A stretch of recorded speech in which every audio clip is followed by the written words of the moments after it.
Bonjour à tous. Dans cette nouvelle vidéo, nous allons entamer la création des classes de tuyauterie. C'est un sujet que je vais traiter en plusieurs parties, car cela ferait une trop grande vidéo si on veut voir l'ensemble du sujet. Première chose, il est préconisé de créer vos classes de tuyauterie dans votre projet de travail, et pas dans le projet catalogue que nous avons utilisé depuis le début.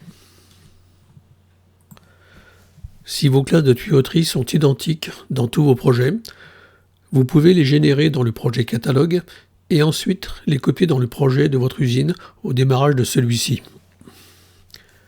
Cela vous permettra de les faire évoluer dans votre projet de travail sans impacter les autres projets. Si vos classes sont communes à tous vos projets, toute modification d'un élément dans une classe sera modifiée pour tous les projets et peut modifier votre modèle 3D. Après, cela deviendra difficile de voir les impacts dans le modèle. Je vais commencer par un petit peu de théorie pour comprendre les interconnexions avec tout ce que nous avons créé durant les précédents épisodes. Dans la base de données Paragon de notre projet, création d'un spec Word pour émettre nos classes de tuyauterie. Ensuite, création des classes qui vont créer des sélecteurs en fonction du type d'élément qui se termineront par des specos ou spec components. Ces specos feront référence à un SCOM pour la géométrie, à un SDTE pour la description, un SMTE pour les matériaux et un CMPD que nous n'avons pas encore vu pour le poids du composant. Dans les attributs de la classe de tuyauterie, nous pourrons lui associer des références sur la matière, un fluide, une classe de boulonnerie pour la nouvelle méthode, une table de diamètre, une table de piquage, une table de réduction, une table de piquage sur composant, une table d'épaisseur et une pente. Trêve de blabla, passons à la pratique. Pour cette vidéo, je vais travailler dans le même projet que mon catalogue, mais dans une autre base de données. Comme cela, je pourrais, si je le veux, la copier dans mon projet de travail. Je vous mets ici un exemple de classe de tuyauterie nommée A150A. Première étape, choisir l'onglet spécification et création d'une spec Word pour remettre nos classes de tuyauterie. Mettre un nom, Old Spec, le purpose à pipe et une description.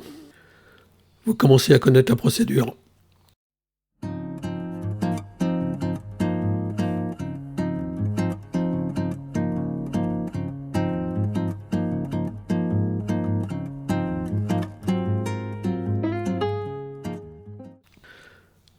Maintenant, je crée ma classe de tuyauterie, le nom A150A, le purpose à pipe, une description, spec A150A.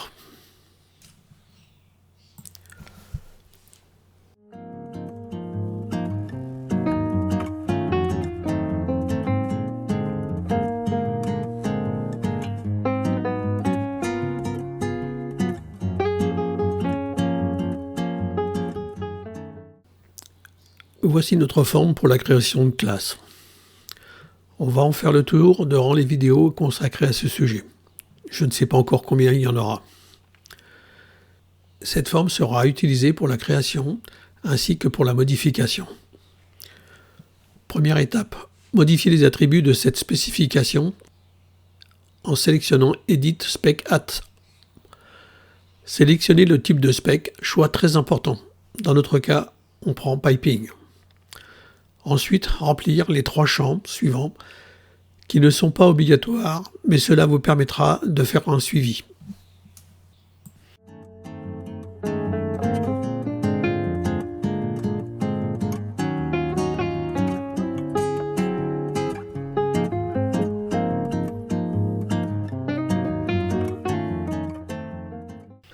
Valider par Reply et faire un retour par Back.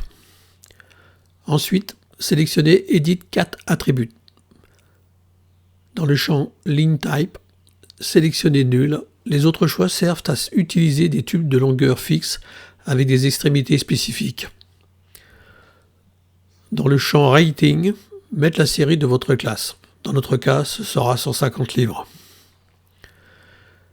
Pour la bolting méthode, on laissera à hold pour l'instant. C'est un sujet que l'on traitera bien plus tard.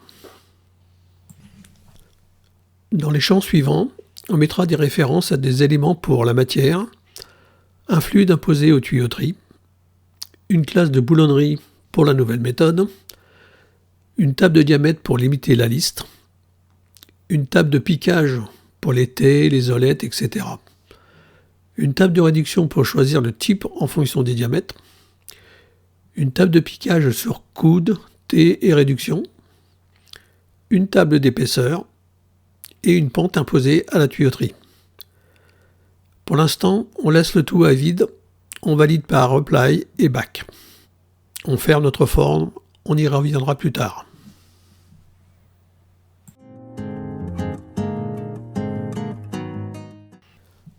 La première chose que je vous conseille fortement de faire est de créer une table de diamètre et une table d'épaisseur. Création d'un table Word pour les diamètres de toutes les classes. Un nom, un purpose et une description.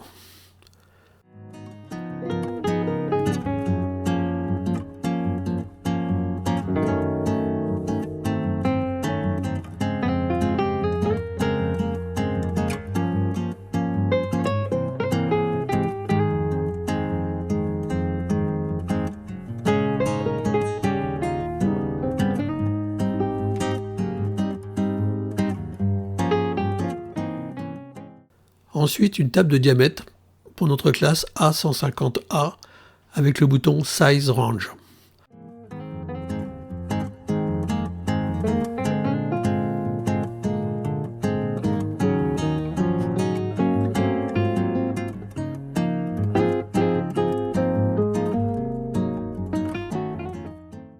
Dans la forme, choisir tous les diamètres utilisés dans notre classe.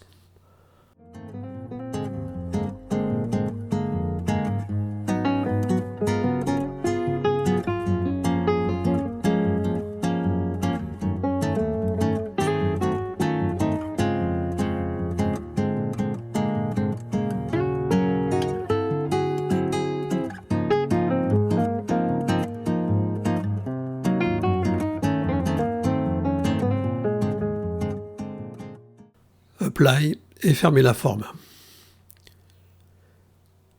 Nouveau Table Word pour les tables d'épaisseur de nos classes.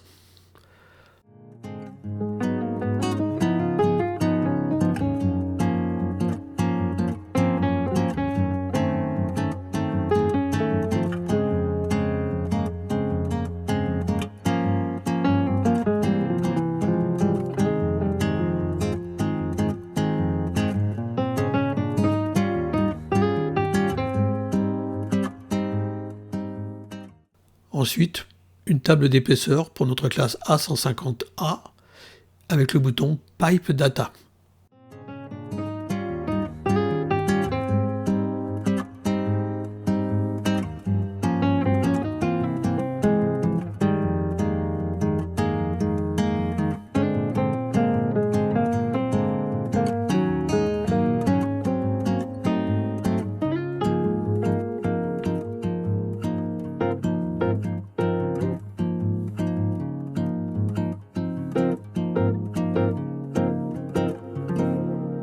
On ajoute les diamètres concernés par notre classe.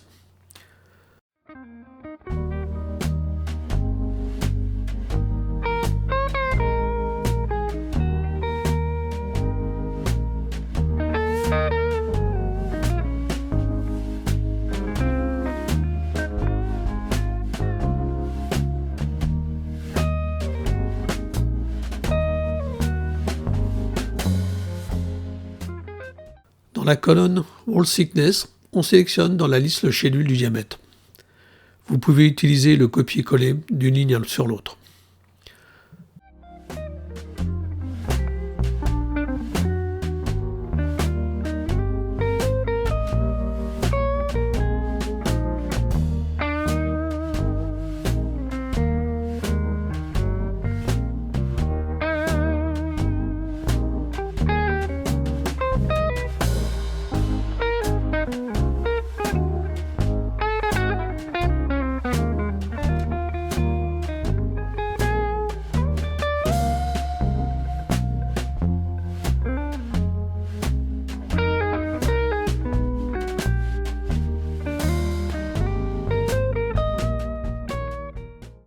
la colonne Corrosion Allowance, mettre l'épaisseur additionnelle par diamètre.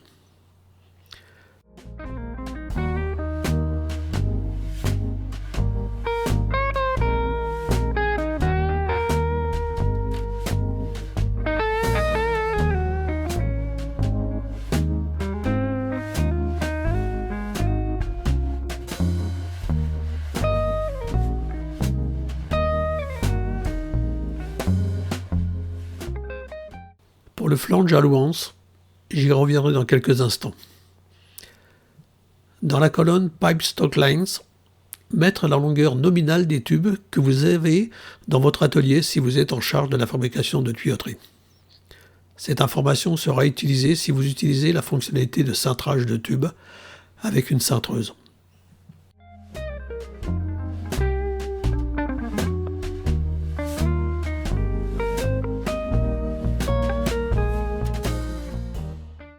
Pour les champs Flange Allowance, je vais mettre une formule qui va me permettre de calculer la surlongueur nécessaire lors de la création de collets battus. Cette surlongueur sera calculée après le point P1 de la bride, d'où le 1 entre parenthèses. Cette surlongueur est égale, dans notre cas, à 10 fois l'épaisseur du tube.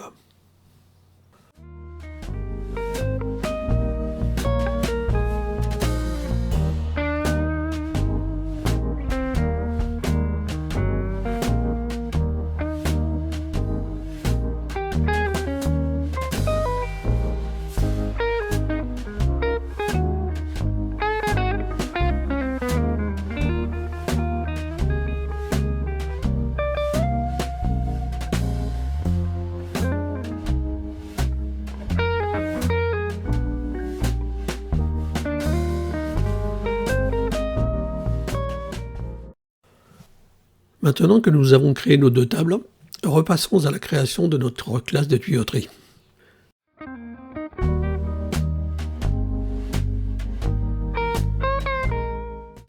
Sélectionnez Edit Catats, sélectionnez dans la hiérarchie la table de diamètre de notre classe que nous venons de créer, cliquez sur le bouton CE en bout de la ligne de NBRef pour associer cette liste de diamètre avec notre classe. Sélectionnez toujours dans la hiérarchie la table d'épaisseur de la classe et cliquez sur le bouton CE de la ligne Pipe Data Table Reference. Apply et Back. Nous voilà en partie parés pour continuer la création de notre classe. La première chose obligatoire à faire dans toute classe est d'y ajouter des tubes. Pour cela, sélectionnez Add Heading dans la troisième colonne. Nous allons utiliser des structures déjà prédéfinies dans l'application pour faire notre liste de composants.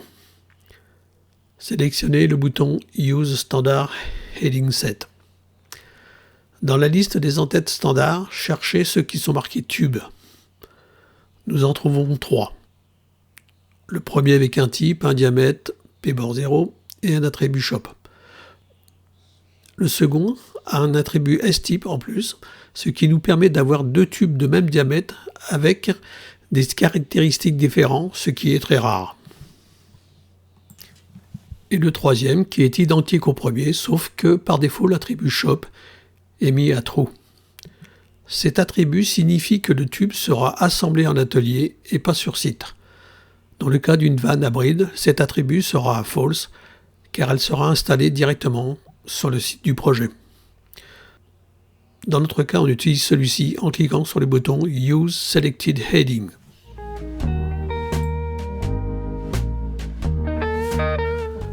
Dans la partie droite, on peut faire des modifications si on le souhaite. Pour l'instant, on ne touche à rien. On valide notre en-tête par le bouton Set Headings.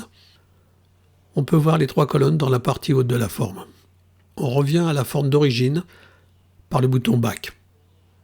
Pour ajouter nos tubes dans la classe, cliquez sur le bouton Add New Items. Remplir le champ S-type avec la lettre A. Dans notre cas, ce n'est pas très important, car nous n'aurons qu'un tube par diamètre. Vous pouvez constater que dans les champs Size Range, les diamètres mini et maxi sont en accord avec la table de diamètre que nous avons créée tout à l'heure.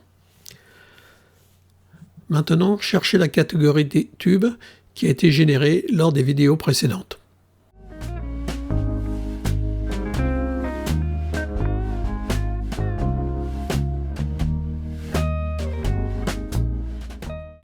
Lorsque vous l'avez trouvé, cliquez sur le bouton CE à droite. Le champ Name et Description sont automatiquement remplis. Il ne reste qu'à appuyer sur le bouton Apply pour insérer les tubes dans votre classe.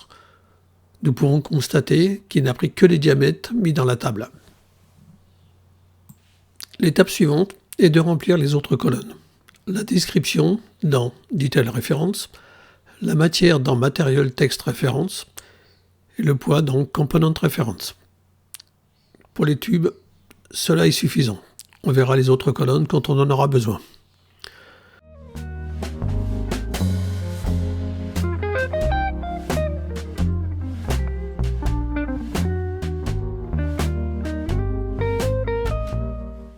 Lorsqu'on sélectionne un élément dans la liste, les champs en bas à droite s'activent.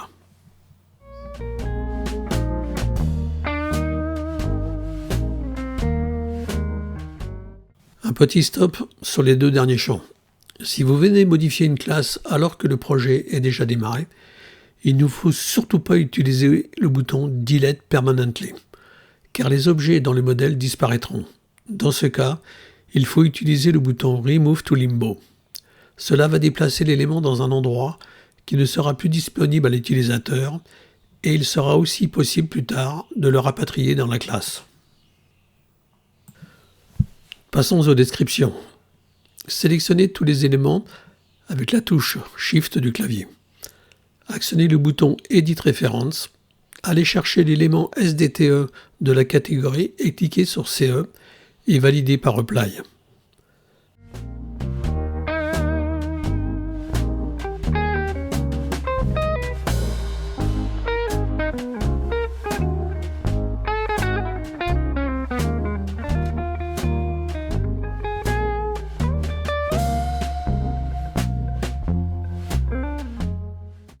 Pour la matière, sélectionnez qu'une partie des éléments. Cherchez la matière souhaitée et validez par Apply et faire la même chose pour l'autre partie.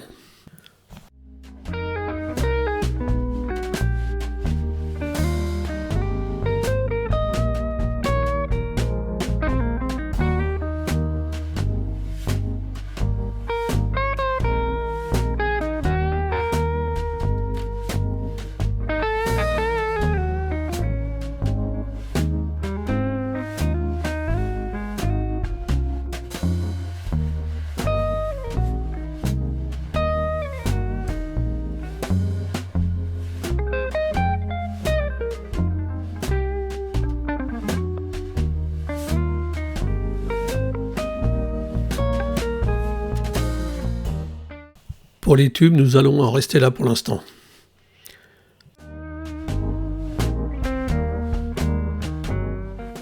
Nous allons continuer avec les coudes. Il y en aura deux types, les retaillables et les autres. On ajoute un en-tête avec le bouton Add Heading. Je prends l'en-tête qui a une question qui correspond à l'attribut angle, car nous aurons des coudes retaillables et devons limiter les angles d'utilisation.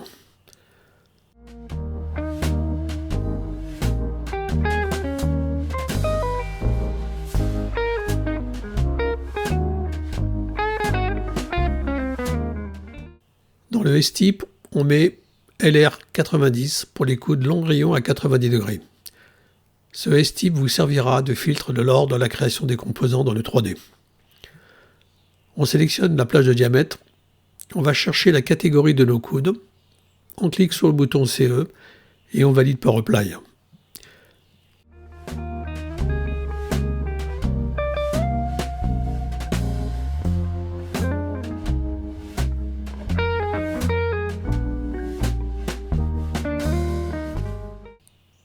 On fait la même chose avec les coudes de 45 degrés avec un S-type à LR45.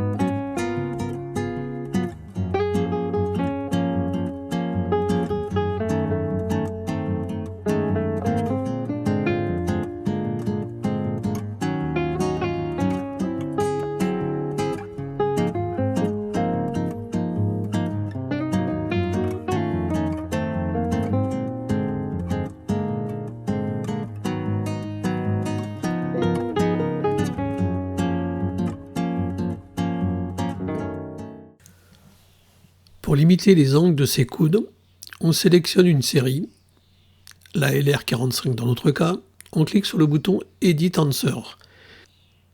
Et dans le champ angle, on met la valeur mini et la valeur maxi séparées par une virgule. Puis on valide par Apply. On fait pareil avec la série LR90.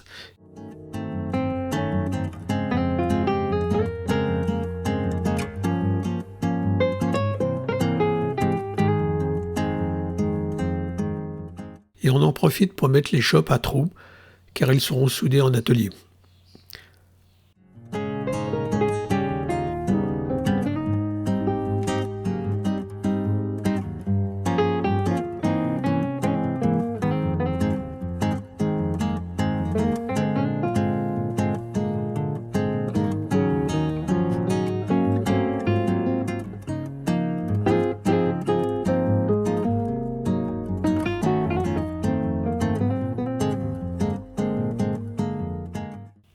Par Edit Référence, on associe les séries avec la description et la matière de nos composants.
On refait le processus pour les coudes emmanchés soudés de type socket weld.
Je reviens sur les coudes à souder retaillables. Si l'on veut dans la description avoir l'information du schedule du coude, il faut mettre un des textes dans le Detail Text ou SDTE de notre coude.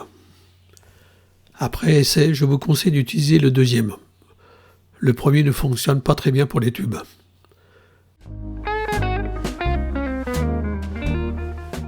Je vous mets ici le texte pour les tubes.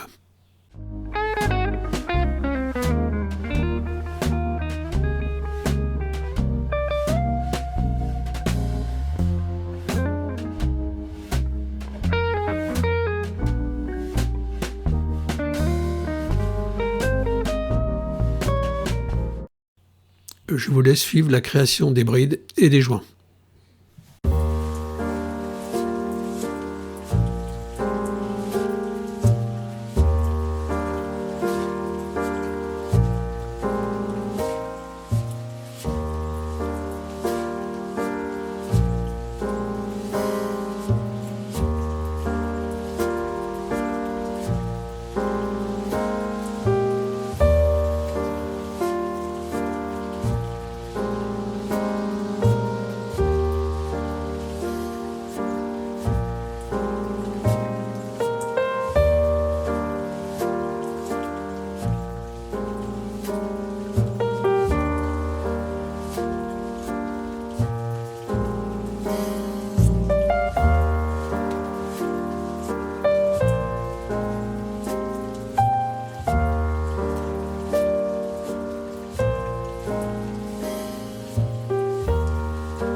Comme d'habitude, un petit aperçu de l'avancée de notre catalogue.